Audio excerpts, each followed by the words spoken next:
युवक था और वह बड़ा नास्तिक था, बहुत ही नास्तिक। पूजा पाठ भगवान में उसकी कोई भी रुचि नहीं थी। ना वो भगवान के मंदिर जाता, ना कोई पुस्तक का अध्ययन करता, ना ठाकुर जी के मंदिर जाकर के प्रणाम करता। और उसके ठीक विपरीत उस युवा के पिताजी थे, बड़े धार्मिक। कहीं पर भी कुछ भी धार्मिक आयोजन होता वो तुरंत चले जाते। कुछ भी कार्य होता धर्म से जुड़ा हुआ वे उसमें सबसे आगे रहते। इसी प्रकार से उनके क्षेत्र में राम कथा चल रही थी। 9 दिनों तक वह राम कथा चली। तो जब 9वें दिन उसके पिताजी आए तो उस युवक ने पूछा कि पिताजी आप कहाँ गए थे?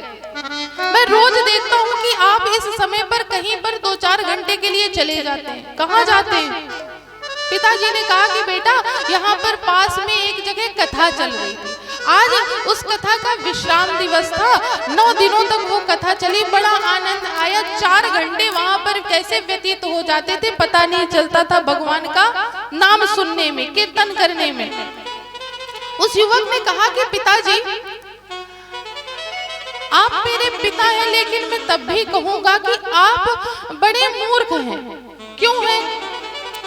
आपने अपने जीवन के इन 9 दिनों में से 4 घंटे आप रोज के जोड़िए, कितने हुए? हमारी देखिए मैथ बड़ी कमजोर है, कितने हुए? 36 हुए, 36 है ना? तो 36 घंटे आपने अपने जीवन के व्यर्थ कर दिए। क्या कर दिए? व्यर्थ कर दिए। कैसे? कथा में जाकर के, कथा में बैठ करके। पिताजी को इस बात का बड़ा बुरा लगा।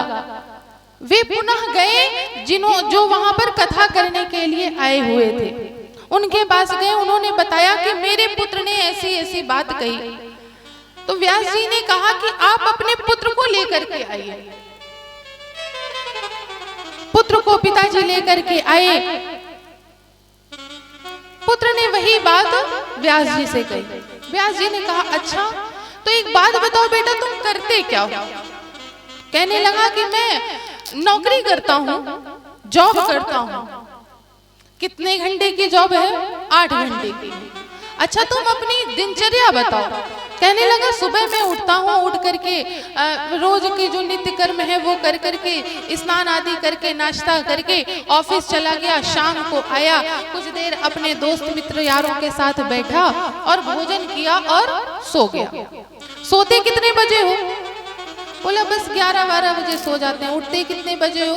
6-7 बजे उठ जाते हैं। तो तुम मतलब अपने जीवन में प्रतिदिन 7 से 8 घंटे सोते हो?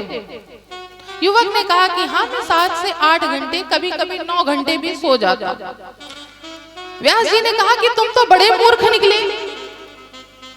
युवक ने कहा कि क्यों?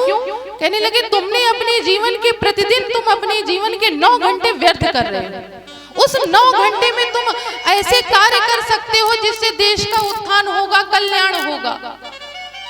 तुम सो करके 9 घंटे प्रतिदिन अपने व्यर्थ कर रहे हो।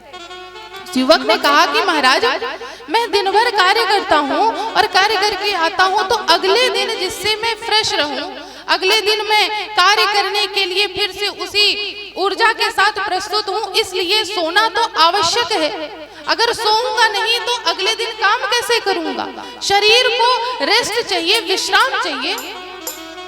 व्यास जी ने कहा कि जब काम करने वाले व्यक्ति को प्रतिदिन 7 से 8 घंटे की विश्राम की आवश्यकता है, तो ये बताओ जो जीवन भर हमारा ये जो दिमाग है, हमारा ये जो मन है, कहीं ना कहीं किसी ना किसी काम में लगा रहता है, भटकता रहता है, क्या उसको विश्राम करने का अवसर नहीं चाहिए? चाहिए कि नहीं चाहिए? तो ये जो कथा है ना, ये कथा उसी विश्राम का कार्य करती है।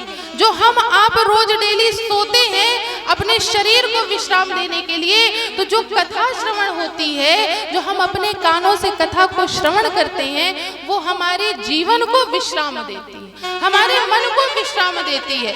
इसलिए कथा को सुनना बहुत ही आवश्यक है। अपने जीवन में 3 से 4 घंटे, ना रोज सही, महीने में ना महीने में समय मिला तो 4 महीने में मिल गया तो जरूर जाइए। अगर 4 महीने में ना सही तो 1 साल में मिले तो 1 साल में जाइए, लेकिन अपने जीवन में साल भर के अंदर अंदर कहीं ना कहीं जहां सत्संग हो वहां पहुंच जाइए।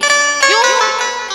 क्योंकि आपका शरीर, आपका मन विश्राम मांगता है। ये जो हम दिन भर के ताता थैया में भटकते रहते हैं, माताएं अपने घर के कार्यों में विचलित रहती हैं, अरे अभी ये भोजन बनाने का समय है, ये रोटी बनाने का समय है, अभी ऐसे कार्य करना है। तो माताओं को भी तो विश्राम चाहिए, चाहिए कि नहीं चाहिए?